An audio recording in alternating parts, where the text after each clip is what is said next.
Dear students, good morning. ഇന്ന് നമ്മൾ പ്രധാനമായും ഡിസ്കസ് ചെയ്യുന്നത് Islamic world in modern times എന്ന പേപ്പറിലെ സൗത്ത് ഏഷ്യ എന്ന് പറയുന്ന 6ാമത്തെ മൊഡ്യൂളിൽ നിന്നാണ്. ഈ മൊഡ്യൂളിൽ നിന്ന് പ്രധാനമായും 3 ടോപ്പിക്കാണ് ഇന്ന് ചർച്ച ചെയ്യുന്നത്. 3 ടോപ്പിക്കുകളാണ് ചർച്ച ചെയ്യുന്നത്. ഒന്ന്, Muslim as a minority. 2, communal riots. 3, Shah Bano case and Shariat question. ഈ 3 ടോപ്പിക്കുകളാണ് നമ്മൾ ഇന്ന് ചർച്ചയ്ക്ക് വിധേയമാക്കുന്നത്.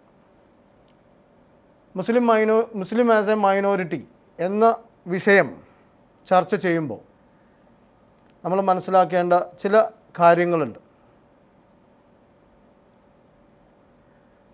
ജനസംഖ്യയുടെ 14% പ്രതിനിധാനം ചെയ്യുന്ന മുസ്ലിം കമ്മ്യൂണിറ്റി എങ്ങനെയാണ് ഒരു മൈനോറിറ്റി ആയി പരിഗണിക്കുന്നത് എന്ന് നമ്മൾ പരിശോധിക്കേണ്ടതുണ്ട്. അതോടൊപ്പം തന്നെ എന്താണ് മൈനോറിറ്റി എന്നുള്ളതും നമ്മൾ വിശകലനം ചെയ്യേണ്ടതുണ്ട്. അങ്ങനെ ചെയ്യേണ്ടതിൻ്റെ ഒരു ആവശ്യകത എന്തെന്ന് വെച്ചാൽ, ഇന്ത്യയിലെ 69,000-ഓളം വരുന്ന പാർസി സമൂഹം, ആ സമൂഹവും അതോടൊപ്പം തന്നെ ഇന്ത്യയുടെ ജനസംഖ്യയുടെ 14% വരുന്ന മുസ്ലിം സമൂഹവും എങ്ങനെ ഒരു സ്റ്റാറ്റിസ്റ്റിക്സിൻ്റെ അടിസ്ഥാനത്തിൽ എങ്ങനെയാണ് മൈനോറിറ്റിയായി രണ്ടിനെയും പരിഗണിക്കുക എന്ന് ഒരു പ്രധാനമായ വിഷയം നമ്മൾ കാണേണ്ടതുണ്ട്. അപ്പോൾ ഈ വിഷയം ചർച്ച ചെയ്യുമ്പോൾ എന്തുകൊണ്ടാണ് മുസ്ലിം സമൂഹം അല്ലെങ്കിൽ മുസ്ലിം കമ്മ്യൂണിറ്റി ഒരു മൈനോറിറ്റി സ്റ്റാറ്റസിലേക്ക് നമ്മൾ ചേർക്കുന്നതിന് കാരണമെന്ന് നമ്മൾ പരിശോധിക്കേണ്ടതുണ്ട്. 1941 സെൻസസ് റിപ്പോർട്ട് അനുസരിച്ചിട്ട് ഇന്ത്യയിലെ മുസ്ലിം പോപ്പുലേഷൻ എന്ന് പറയുന്നത് 24.3%. മുസ്ലിം പോപ്പുലേഷൻ്റെ കണക്ക് 41-ൽ 24.3%. എന്നാൽ ഈ 24.3% എന്ന് പറയുന്നത് 1941 ജനസംഖ്യയുടെ 1/4 വരും. എന്ന് വെച്ചാൽ 4 ആളുണ്ടെങ്കിൽ ഒരാൾ മുസ്ലിമാണ് എന്ന കണക്കനുസരിച്ച് വരും മുസ്ലിം പോപ്പുലേഷൻ ജനസംഖ്യയുടെ പ്രാതിനിധ്യം. അതേസമയം 1947 ശേഷം നടന്ന സെൻസസിൽ മുസ്ലിം പോപ്പുലേഷൻ്റെ റേഷ്യോ കണക്ക് 14%-ആയാണ് കാണുന്നത്. എന്തുകൊണ്ട് ഇത്തരത്തിലുള്ള ഒരു ഡിഫറൻസ് മുസ്ലിം കമ്മ്യൂണിറ്റിയിൽ സംഭവിച്ചു എന്ന് നമ്മൾ പരിശോധിക്കുമ്പോൾ 1947-നും 1941-നും ഇടയിൽ എങ്ങനെ മുസ്ലിം പോപ്പുലേഷൻ്റെ അളവ് കുറഞ്ഞു എന്ന് ചോദിച്ചാൽ 1947 ഇന്ത്യയെ വിഭജിച്ചുകൊണ്ട് പാകിസ്ഥാൻ എന്ന് പറയുന്ന ഒരു മുസ്ലിം രാഷ്ട്രം രൂപീകരിക്കുകയും അതിൻ്റെ രൂപീകരണത്തിൻ്റെ ഭാഗമായിക്കൊണ്ട് ധാരാളം മുസ്ലിങ്ങൾ ഇന്ത്യയിൽ നിന്ന് പാകിസ്ഥാനിലേക്ക് കുടിയേറുകയും ചെയ്തു. അവിടെ നിന്ന് ഹിന്ദു കമ്മ്യൂണിറ്റി ഇങ്ങോട്ടും മൈഗ്രേഷൻ നടന്നിട്ടുണ്ട്.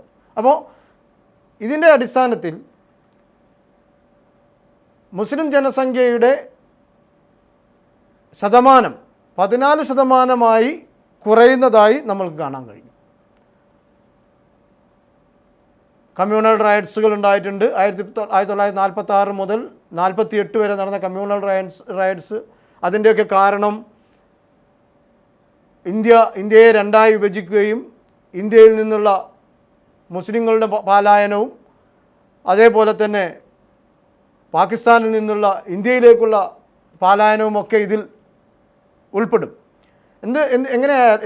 ചുരുക്കത്തിൽ 14%-ഓളം വരുന്ന മുസ്ലിം പോപ്പുലേഷൻ എന്തുകൊണ്ട് മൈനോറിറ്റി ആയി എന്നുള്ളതാണ് നമ്മൾ പരിശോധിക്കുന്നത്. അത് പരിശോധിക്കുമ്പോൾ പ്രധാനമായും 3 ഘടകങ്ങളാണ് അതിലുള്ളതായി നമുക്ക് കാണാൻ കഴിയുക. പ്രധാനമായും 3 ഘടകങ്ങൾ നമ്മൾക്കതിൽ കാണാൻ കഴിയും. ഒന്നാമതായി അത് കമ്പാരിറ്റീവ് പൊസിഷൻ പരിശോധിക്കുമ്പോൾ, അതായത് ഇന്ത്യയിലെ ഭൂരിപക്ഷ സമൂഹമായ ഹിന്ദു കമ്മ്യൂണിറ്റിയും രണ്ടാമത് നിൽക്കുന്ന കമ്മ്യൂണിറ്റി സമൂഹമായ മുസ്ലിം കമ്മ്യൂണിറ്റിയും ഇവർ തമ്മിലുള്ള സ്റ്റാറ്റിസ്റ്റിക്കലിയുള്ള താരതമ്യത്തിൽ അത് പരിശോധിക്കുമ്പോഴാണ് ഇവർ തമ്മിലുള്ള ഈ അന്തരം, ഗ്യാപ്പ്, അത് പരിശോധിക്കുമ്പോൾ നമുക്ക് ഈ രണ്ട് കമ്മ്യൂണിറ്റിയും തമ്മിൽ വലിയ ഒരു അന്തരം നമുക്ക് ദൃശ്യമാവും. മുസ്ലിം കമ്മ്യൂണിറ്റി 14% ഉള്ളൂ, പക്ഷേ ഹിന്ദു കമ്മ്യൂണിറ്റി 80% പ്രതിനിധാനം ചെയ്യുന്നു. 80% വരുന്ന ഹിന്ദു കമ്മ്യൂണിറ്റിയും 14% വരുന്ന മുസ്ലിം കമ്മ്യൂണിറ്റിയും തമ്മിൽ പരിശോധിക്കുമ്പോൾ, ഏതുപോലെ തന്നെ 14% വരുന്ന മുസ്ലിം കമ്മ്യൂണിറ്റിയും 69,000 വരുന്ന പാർസി സമൂഹം തമ്മിൽ താരതമ്യം ചെയ്യുന്നത് പോലെ തന്നെ ആ താരതമ്യത്തിൻ്റെ ഒരു മാനദണ്ഡം അനുസരിച്ച് നോക്കുമ്പോൾ മുസ്ലിം സമൂഹം പിന്നോക്കമായി നിൽക്കുന്നു, സ്റ്റാറ്റിസ്റ്റിക്കലി തന്നെ പിന്നോക്കമായി നിൽക്കുന്നതായി നമുക്ക് കാണാൻ കഴിയും. ഹിന്ദു സമൂഹം എന്ന് പറയുന്നത് ഒരു വലിയ സെൻസിലാണ്.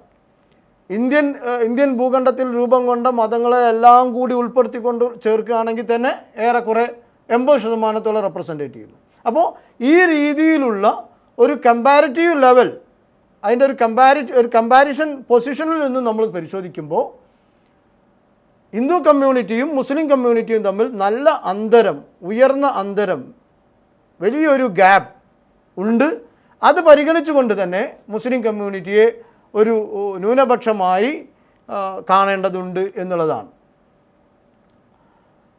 രണ്ടാമത്തെ അവസ്ഥ, കണ്ടീഷൻ എന്ന് പറയുന്നത്, രണ്ടാമത്തെ പ്രധാന പോയിൻ്റ് എന്ന് പറയുന്നത് എന്തുകൊണ്ട് മുസ്ലിം കമ്മ്യൂണിറ്റി മൈനോറിറ്റിയായി കാണുന്നു എന്നുള്ളത് പരിശോധിക്കുമ്പോൾ മുസ്ലിം കമ്മ്യൂണിറ്റിയുടെ ഡിസംപവർമെൻറ്റ് പൊസിഷനാണ്.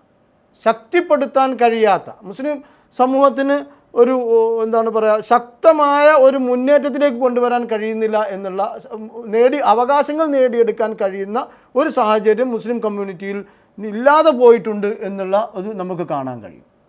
അതിന് പല കാരണങ്ങളുണ്ട്. മുസ്ലിം കമ്മ്യൂണിറ്റിയുടെ ഡിസംപവർമെൻറ്റ് പൊസിഷൻ, അതിൻ്റെ ആ ബാർഗെയിനിങ് കപ്പാസിറ്റി നഷ്ടപ്പെടുന്നതിനുള്ള കാരണങ്ങൾ, അതല്ലെങ്കിൽ അതിൻ്റെ എന്താ പറയുക, ഡിസംപവർമെൻ്റ് എന്ന് പറയുമ്പോൾ ശക്തി ക്ഷയിച്ച് എംപവർമെൻറ്റിനുള്ള ശേഷി ഇല്ലാതായി പോയത്, അതിനുള്ള കാരണം പരിശോധിക്കുമ്പോൾ നമ്മൾ കാണേണ്ട ഒരു കാര്യം എന്ന് വെച്ചാൽ, ഒന്നാമത് പാർട്ടീഷൻ ഓഫ് ഇന്ത്യക്ക് ശേഷം, പാർട്ടീഷൻ കഴിഞ്ഞതിന് ശേഷം, ഇന്ത്യ വിഭജനത്തിന് ശേഷം എന്താ സംഭവിച്ചത്? ഇന്ത്യയിലുണ്ടായിരുന്ന മുസ്ലിങ്ങൾ എന്ന് പറയുന്നവർ ന്യൂനപക്ഷമായി മാറുന്നത് പ്രത്യേകിച്ചും അതിൻ്റെ സാമൂഹികവും സാമ്പത്തികവും വിദ്യാഭ്യാസപരവും ഒക്കെ ആയ കാര്യങ്ങൾ കൊണ്ട്, രാഷ്ട്രീയപരമായ കാര്യങ്ങൾ കൊണ്ടൊക്കെ അവർ പിന്നോക്കമായി പോയി എന്നുള്ളതാണ്. 1947 മുമ്പ് എന്ന് പറഞ്ഞാൽ ഇന്ത്യയിൽ ശക്തമായ ഒരു മുസ്ലിം നേതൃത്വം ഉണ്ടായിരുന്നു. അവർക്ക് ശക്തമായ രാഷ്ട്രീയ സ്വാധീനമുണ്ടായിരുന്നു, രാഷ്ട്രീയ ഇടപെടൽ ശേഷി ഉണ്ടായിരുന്നു. എന്നാൽ 1947 പാർട്ടീഷൻ ഓഫ് ഇന്ത്യക്ക് ശേഷം ഇന്ത്യയിൽ നിന്നുള്ള പാകിസ്ഥാനിലേക്കുള്ള കുടിയേറ്റം, ആ കുടിയേറിയ മുസ്ലിങ്ങളിൽ ഭൂരിപക്ഷവും ആരായിരുന്നു? ഉന്നത കുലജാതരായ, സാമ്പത്തികമായ ഉയർന്ന നിലയിലുള്ള വരേണ്യവർഗ, മുസ്ലിം വരേണ്യവർഗത്തിലെ പെട്ട ആളുകളായിരുന്നു. ഭൂരിപക്ഷം ആളുകളും അങ്ങോട്ട് കുടിയേറി പാർത്തത് വരേണ്യവർഗത്തിൽപ്പെട്ട ആളുകളാണ് കുടിയേറി പാർക്കുന്നത്. അതിനർത്ഥം ഇന്ത്യയിൽ അവശേഷിച്ചത് 14% അവശേഷിച്ച മുസ്ലിങ്ങളിൽ ബഹുഭൂരിപക്ഷവും സാമ്പത്തികമായി, സാമൂഹികപരമായി, രാഷ്ട്രീയപരമായി പിന്നോക്കാവസ്ഥയിലുള്ള ആളുകളാണ്. അതുകൊണ്ട് അവർ ഡിസംപവേർഡാണ്. അവർക്ക് എംപവർമെൻറ്റ് സാധ്യമല്ല, അവർക്കതിന് ശേഷിയില്ല. കാരണം സാമ്പത്തികമായി പിറകോട്ട് നിന്നിരുന്ന വിഭാഗം, അതോടൊപ്പം തന്നെ വളരെ ശക്തമായ ഒരു ജാതീയ കമ്മ്യൂണൽ റൈറ്റ്സ് നേരിട്ട ഒരു സമൂഹം, നിഷ്ഠൂരമായ ആക്രമണത്തിന് വിധേയമാകപ്പെട്ട ഒരു സമൂഹമായിരുന്നു. അപ്പോൾ ആ ഒരു സമൂഹത്തിൽ അതിനൊക്കെ ശേഷം സംഭവിക്കുന്നത് എന്തെന്ന് വെച്ചാൽ മുസ്ലിങ്ങളുടെ സാമൂഹികവും സാമ്പത്തികവും രാഷ്ട്രീയപരവുമായ ശക്തി ക്ഷയിച്ചു എന്നുള്ളതാണ്. അവരവരുടെ നിത്യജീവിതത്തിന് ആവശ്യമായ സാധനങ്ങൾ കണ്ടെത്തേണ്ടി വന്നു എന്നുള്ളതാണ്. അപ്പോൾ ദൈനംദിന ജീവിതം മുന്നോട്ട് കൊണ്ടുപോകുവാൻ പറ്റാത്ത ഒരു സാഹചര്യത്തിലേക്ക് മുസ്ലിങ്ങളെത്തി. അതാണ് അവരുടെ ഡിസംപവർമെൻറ്റ് പൊസിഷൻ എന്നുകൊണ്ട് നമ്മൾ അർത്ഥമാക്കുന്നത്. അവർക്ക് അങ്ങനെ ഒരു ബാർഗെയിനിങ് പവറില്ല, രാഷ്ട്രീയപരമായ ബാർഗെയിനിങ് പവർ. ഒറ്റപ്പെട്ട ആൾക്കാരുണ്ട്, മൗലാന അബുൽ കലാം ആസാദിനെ പോലുള്ള ആളുകളൊക്കെ ഉണ്ട്. ഒരു പക്ഷേ അതുകൊണ്ടൊക്കെ ആയിരിക്കാം, അവരുടെയൊക്കെ ഒരു ഇടപെടൽ കൊണ്ടായിരിക്കാം മൈനോറിറ്റി സ്റ്റാറ്റസ് മുസ്ലിം സമൂഹത്തിന് വന്നതും, അല്ലെങ്കിൽ സ്റ്റാറ്റിസ്റ്റിക്സ് വെച്ച് നോക്കുമ്പോൾ അത് കിട്ടാനുള്ള സാധ്യതയുണ്ട്. അപ്പോൾ ഇത്തരത്തിലുള്ളൊരു ഇടപെടൽ ഈ ഡിസംപവർമെൻറ്റിലേക്ക് നയിച്ച ഘടകങ്ങൾ, ഈ പറയുന്ന പാർട്ടീഷൻ ഓഫ് ഇന്ത്യക്ക് ശേഷം ഇന്ത്യയിൽ അവശേഷിച്ച മുസ്ലിം ജനവിഭാഗം എന്ന് പറയുന്നത് സാമൂഹികവും സാമ്പത്തികവും രാഷ്ട്രീയപരമായ പിന്നോക്കം നിൽക്കുന്ന ശേഷിക്കുറവുള്ള ആളുകളെ. മൂന്നാമത്തെ ഒരു പ്രധാന പോയിന്റ് നമ്മൾ രണ്ടാമത്തിൽ പറഞ്ഞത് തന്നെ political and other area participation. Muslim participation രാഷ്ട്രീയത്തിൽ 1947 ശേഷം ഇന്ത്യൻ മുസ്ലിങ്ങളുടെ രാഷ്ട്രീയ പ്രാതിനിധ്യം എന്ന് പറഞ്ഞാൽ ആ രാഷ്ട്രീയ പ്രാതിനിധ്യം തെളിയിക്കുന്നത് ലെജിസ്ലേറ്റീവ് അസംബ്ലികളിലെ പാർലമെൻറ്റിലെ പ്രാതിനിധ്യം ഒന്ന് പരിശോധിച്ചാൽ മതി. അപ്പോൾ പാർട്ടിസിപ്പേഷൻ കുറഞ്ഞു പോയി മുസ്ലിങ്ങളുടെ. 1947 മുമ്പായിരുന്നെങ്കിലും മുസ്ലിം ലീഗിൻ്റെ ശക്തമായ ഒരു നിലനിൽപ്പുണ്ടായിരുന്നു. ആ നിലനിൽപ്പ് കൊണ്ട് തന്നെ നല്ല ഒരു ഇടപെടൽ അവർക്ക് സാധ്യമായിരുന്നു, ബ്രിട്ടീഷ് ഇന്ത്യയിൽ പോലും. അതേസമയം സ്വതന്ത്ര ഇന്ത്യയിൽ രാഷ്ട്രീയപരമായി മുന്നോട്ട് വരുന്ന നേതൃത്വ നിരയുടെ ഒരു അഭാവം അതുപോലെയുള്ള മറ്റു മേഖലകളിലും, അതാണ് ആൻഡ് അതർ ഏരിയാസ്, ലെജിസ്ലേറ്റീവ് ആയിക്കോട്ടെ, നിയമനിർമ്മാണ സഭകളിലായിക്കോട്ടെ, അതുപോലെയുള്ള സ്വാധീന മേഖലകളിലൊക്കെ മുസ്ലിം പ്രാതിനിധ്യം കുറഞ്ഞു. രാഷ്ട്രീയത്തിലെ പ്രധാന പൊളിറ്റിക്കൽ പാർട്ടി എന്ന് പറയുന്നത് ഇന്ത്യൻ നാഷണൽ കോൺഗ്രസ് ആണ്. ആ ഇന്ത്യൻ നാഷണൽ കോൺഗ്രസ്സിൽ നകത്തുള്ള മുസ്ലിം പ്രാതിനിധ്യം മറ്റ് പൊളിറ്റിക്കൽ പാർട്ടീസൊക്കെ വളരെ ദുർബലമാണ്. അപ്പോൾ ഇന്ത്യൻ നാഷണൽ കോൺഗ്രസ് ശക്തമായി നിലനിന്നിരുന്ന ആ ഇന്ത്യൻ നാഷണൽ കോൺഗ്രസ്സിനകത്ത് തന്നെയുള്ള മുസ്ലിം പ്രാതിനിധ്യവും ആ മുസ്ലിം പ്രാതിനിധ്യത്തിൻ്റെ ആനുപാതികമായി തന്നെയാണ് റെപ്രസെൻറ്റേഷൻ എവിടെ വരുന്നത്, പാർലമെൻറ്റുകളിൽ വരുന്നത്, നിയമനിർമ്മാണ സഭകളിൽ വരുന്നത്. അതിൻ്റെ പ്രാതിനിധ്യത്തിൻ്റെ കുറവും ഏതിന് കാരണമായി? മുസ്ലിം കമ്മ്യൂണിറ്റിയുടെ ശക്തി ദുർബലമാകാൻ കാരണമായി. ഇതുകൊണ്ടൊക്കെ അവരുടെ ബാർഗെയിനിങ് കപ്പാസിറ്റി കുറഞ്ഞിട്ടുണ്ട്. ഈ ബാർഗെയിനിങ് കപ്പാസിറ്റി കുറയുന്ന ഒരു സാഹചര്യം നിലനിൽക്കുന്നത് കൊണ്ട് തന്നെ അവരുടെ ഈ സാമ്പത്തികവും സാമൂഹികവും രാഷ്ട്രീയപരവുമായ പിന്നോക്കാവസ്ഥ പരിഹരിക്കണമെങ്കിൽ അവർക്ക് എന്ത് നൽകേണ്ടി വരും? ഒരു ന്യൂനപക്ഷ പദവി നൽകിക്കൊണ്ട് അവരെ ഉയർത്തിക്കൊണ്ടുവരേണ്ടി വരും എന്നുള്ള ഒരു സാഹചര്യം ഇന്ത്യക്കകത്ത് 1947 ശേഷം ഉണ്ടായതാണ് ഇന്ത്യയിലെ മുസ്ലിങ്ങളെ ഒരു മൈനോറിറ്റി പദവി എന്ന് കണക്കാക്കേണ്ട കാരണം. അപ്പോൾ അങ്ങനെ വരുമ്പോൾ എന്താണ് മൈനോറിറ്റി എന്നുള്ളത് നമ്മൾ നിർവചിക്കേണ്ടി വരുന്നു. എന്താണ് മൈനോറിറ്റി?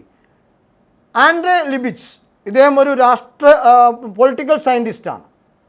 അതോടൊപ്പം തന്നെ ഇൻ്റർനാഷണൽ ഹിസ്റ്ററിയിലെ പ്രാമുഖ്യം നേടിയ ഒരു അധ്യാപകനാണ്, ഒരു പ്രൊഫസറാണ്. ഇദ്ദേഹത്തിൻ്റെ വാക്കുകൾ എടുത്ത് പരിശോധിച്ചാൽ 2 പ്രധാന ഘടകങ്ങൾ ചേർന്നുകൊണ്ടാണ് ഒരു മൈനോറിറ്റി രൂപപ്പെടുന്നത് എന്നുള്ള 2 പ്രധാന എലമെൻറ്റ്സ് ആണ്. 2 elements in constituting A minority. 2 elements ആണ് ഒരു മൈനോറിറ്റിയെ നിർണ്ണയിക്കുന്ന പ്രധാന ഘടകം. ഒരു മൈനോറിറ്റി ഒരു കമ്മ്യൂണിറ്റി മൈനോറിറ്റി ആണെന്ന് നിർവചിക്കപ്പെടുന്നതിൻ്റെ അടിസ്ഥാനം 2 പ്രധാന കാര്യങ്ങൾ അടങ്ങിയിരിക്കുന്നു. ഒന്ന് ഇൻഇക്വാലിറ്റി, ഒന്നാമത്തത് അസമത്വമാണ്.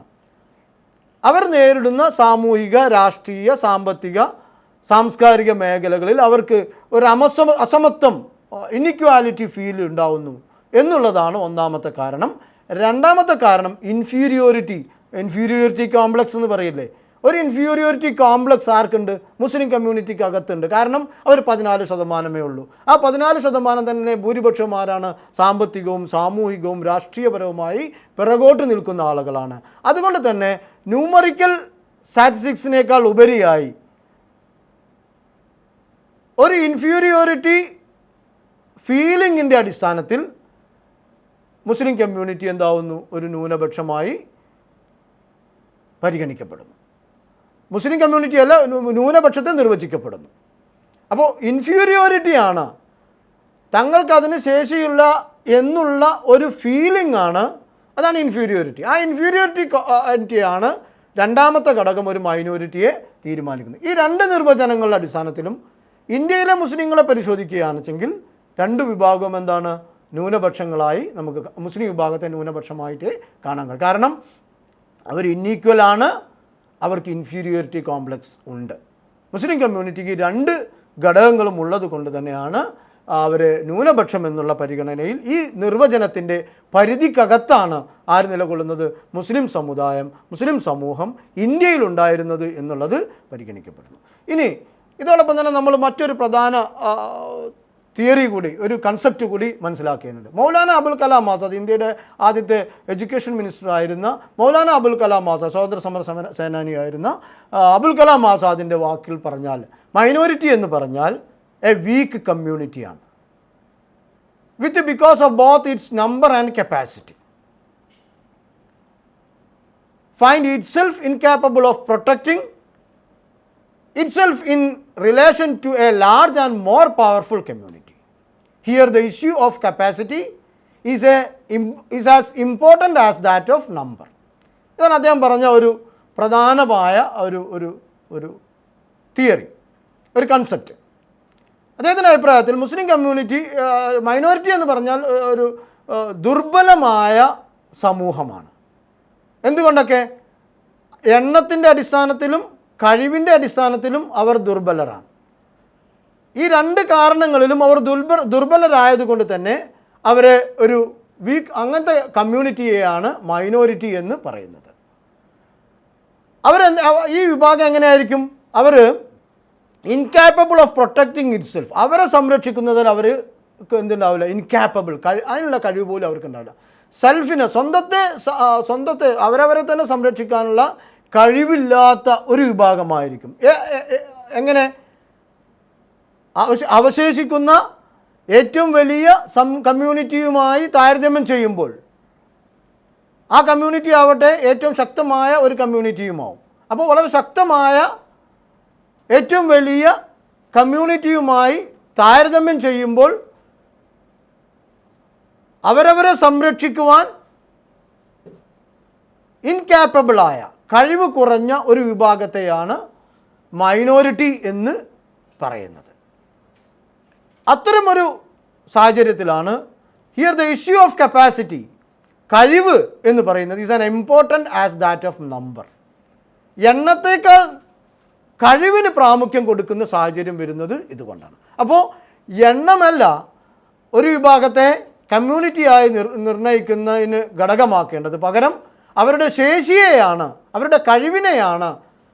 എല്ലാ രാഷ്ട്രീയവും സാമൂഹികവും സാമ്പത്തികവും സാംസ്കാരികവുപരമായ കഴിവുകളെയാണ് ഒരു സമൂഹത്തെ, ഒരു സമുദായത്തെ മൈനോറിറ്റിയായി പരിഗണിക്കേണ്ട പ്രധാന ഘടകമെന്ന് മൗലാന അബുൽ കലാം ആസാദിൻ്റെ ഈ തിയറി വ്യക്തമാക്കുന്നു. ഇന്ത്യയിലെ 1947 ശേഷം, ഇന്ത്യ രൂപീകരിക്കപ്പെട്ടതിന് ശേഷം ഇന്ത്യയിലെ മുസ്ലിം മൈനോറിറ്റിയുടെ ഒരു മുസ്ലിം മൈനോറിറ്റി ആയി പരിഗണിക്കുന്നത് വന്ന ഘടകങ്ങളാണ്. ഒരു മുസ്ലിം മൈനോറിറ്റി രൂപപ്പെട്ടതിൻ്റെ ഒരു ഘടനയാണത്. 1947 ഈ പറയുന്ന ആശയങ്ങളുടെയും തത്വങ്ങളുടെയും അടിസ്ഥാനത്തിൽ ഉള്ള മുസ്ലിങ്ങളുടെ രാഷ്ട്രീയപരമായ ഇടപെടലിൻ്റെ അടിസ്ഥാനത്തിൽ 1947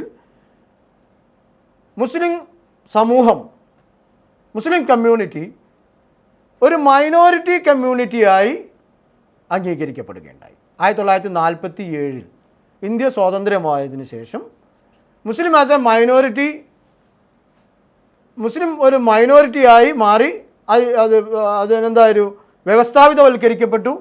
രാഷ്ട്രീയപരമായും ഭരണഘടനാപരമായും രാഷ്ട്രീയപരമായും മുസ്ലിം മൈനോറിറ്റി ഒരു ന്യൂനപക്ഷമായി അംഗീകരിക്കപ്പെടുന്ന സാഹചര്യം ഇതിൻ്റെയൊക്കെ അടിസ്ഥാനത്തിൽ ഉണ്ടായി എന്നുള്ളതാണ്. രണ്ടാമത്തെ പ്രധാന പോയിൻ്റ്, ഈ മൈനോറിറ്റി സ്റ്റാറ്റസ്, മുസ്ലിം സമൂഹത്തിന് കിട്ടിയ ന്യൂനപക്ഷ പദവി, അതിലൂടെ അവർക്ക് എന്തുണ്ടായി? സേവന മേഖലകളിൽ, അതുപോലെ തന്നെ ജോലികളിൽ, ഗവൺമെൻറ് സർവീസിൽ സംവരണം ഏർപ്പെടുത്തപ്പെട്ടു. അവരുടെ ജനസംഖ്യാനുപാതികമായ സംവരണം, ജനസംഖ്യക്ക് അനുപാതികമായി മുസ്ലിം കമ്മ്യൂണിറ്റിക്ക് സേവന മേഖലകളിൽ ജോലി റിസർവേഷൻ ഏർപ്പെടുത്തപ്പെട്ടത് ഇതിൻ്റെ അടിസ്ഥാനത്തിലാണ്. മുകളിൽ പറഞ്ഞ ഈ തിയറിയുടെയും മുകളിൽ പറഞ്ഞ അബുൽ കലാം ആസാദിനെ പോലുള്ള ആളുകളുടെ കൺസെപ്റ്റിൻ്റെയൊക്കെ അടിസ്ഥാനത്തിലാണ് മുസ്ലിം കമ്മ്യൂണിറ്റിക്ക് റിസർവേഷൻ കൊണ്ടുവന്നു. അവർക്ക് രാഷ്ട്രീയപരവും ഭരണഘടനാപരവുമായ സംരക്ഷണം ഉറപ്പാക്കി. അവരെ മൈനോറിറ്റി ആയി പരിഗണിക്കപ്പെട്ടു. ആ മൈനോറിറ്റി ആയി പരിഗണിക്കപ്പെട്ടത് കൊണ്ട് തന്നെ അവർക്ക് ഗവൺമെൻറ് സർവീസുകളിൽ മറ്റു മേഖലകളിൽ ഒക്കെ റിസർവേഷൻ നടപ്പിലാക്കി. ആ റിസർവേഷൻ നടപ്പിലാക്കിയത് തന്നെ ജനസംഖ്യാനുപാതികമായി ആയിരുന്നു എന്നുള്ളതാണ്. മൂന്നാമത്തെ പ്രധാന പോയിന്റ് എന്നാൽ political representation of minorities in legislation was rejected. അത് അവിടെ പരിഗണിക്കപ്പെട്ടിരുന്ന ഒരു കാര്യമാണ്. 1947-നും 1950-നും ഇടയിൽ ഇന്ത്യൻ പാർലമെൻറ്റ് വളരെ ശക്തമായ രീതിയിൽ ചർച്ച ചെയ്യപ്പെട്ട ഒരു വിഷയമായിരുന്നു മുസ്ലിങ്ങൾക്ക് പാർലമെൻറ്റിൽ നിയമനിർമ്മാണ സഭകളിൽ രാഷ്ട്രീയപരമായ സംവരണം ആവശ്യമുണ്ടോ ഇല്ലയോ എന്നുള്ളത്. അത്തരമൊരു ചർച്ച കോൺഗ്രസിനകത്തും പാർലമെൻറ്റിനകത്തും കൃത്യമായി നടന്നു. എന്നാൽ രാഷ്ട്രീയപരമായ റിസർവേഷൻ എന്ന് പറഞ്ഞാൽ ഇപ്പോൾ പിന്നോക്ക വിഭാഗങ്ങൾക്ക് നിയമനിർമ്മാണ സഭകളിലുള്ള റിസർവേഷൻ പോലെ പിന്നോക്കം നിൽക്കുന്ന മുസ്ലിം സമൂഹത്തിനും അതുപോലെയുള്ള റിസർവേഷൻ വേണോ വേണ്ടേ എന്നുള്ള കാര്യത്തിൽ നടന്ന ചർച്ചയിൽ ആ ചർച്ച 1950-ൽ എന്ത് തീരുമാനിച്ചു? മുസ്ലിങ്ങൾക്ക് രാഷ്ട്രീയപരമായ അല്ലെങ്കിൽ നിയമനിർമ്മാണ സഭകളിൽ റിസർവേഷൻ്റെ ആവശ്യമില്ല എന്ന് തീരുമാനിക്കപ്പെടുകയും അതേസമയം പിന്നോക്ക വിഭാഗങ്ങൾക്ക് അത് നിലനിർത്തുകയും ചെയ്തുകൊണ്ട്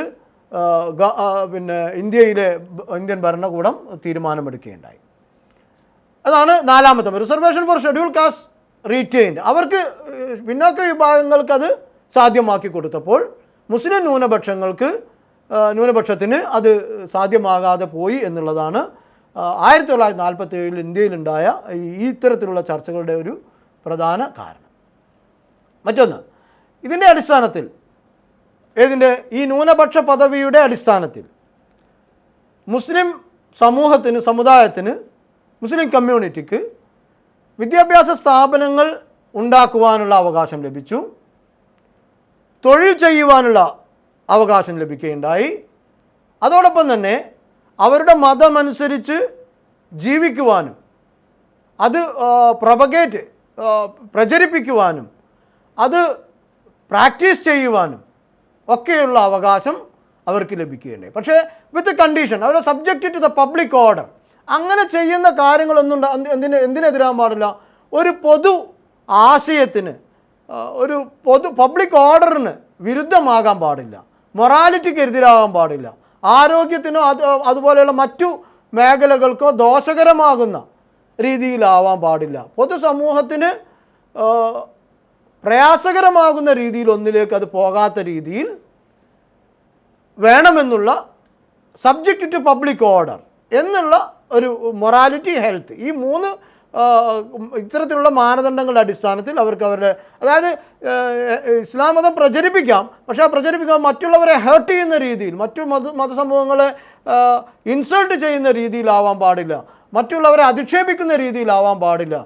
അത് ആരാധന കർമ്മങ്ങൾ ചെയ്യുന്ന കാര്യത്തിലായാലും മറ്റു എല്ലാ കാര്യങ്ങളായാലും മറ്റുള്ളവർക്ക് ഉപദ്രവമാകുന്ന രീതിയിൽ, മറ്റുള്ളവരുടെ അവകാശങ്ങളെ ഹനിക്കുന്ന രീതിയിലാവാൻ പാടില്ല എന്ന് കൃത്യമായി നിർവചിക്കപ്പെട്ടു. ഇതാണ് ഒരു കാര്യം. പിന്നെ മറ്റൊന്ന്, ഇതിൻ്റെ അടിസ്ഥാനത്തിൽ national commission for minorities act 1992 പാസ്സാക്കി.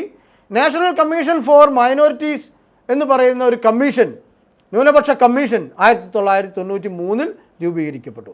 ഇത്രയും കാര്യങ്ങൾ ആണ് പ്രധാനമായും ഇതിൻ്റെ ഭാഗമായി ഭരണഘടനാപരമായി മുസ്ലിങ്ങൾക്ക് ലഭ്യമായത്.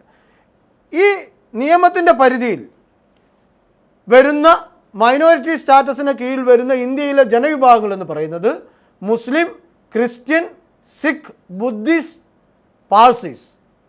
2014 ഒരു അമെൻമെൻറ്റിലൂടെ ജൈൻ വിഭാഗങ്ങളും ഇന്ത്യയിലെ ന്യൂനപക്ഷ വിഭാഗങ്ങളായാണ് പരിഗണിക്കപ്പെടുന്നത്.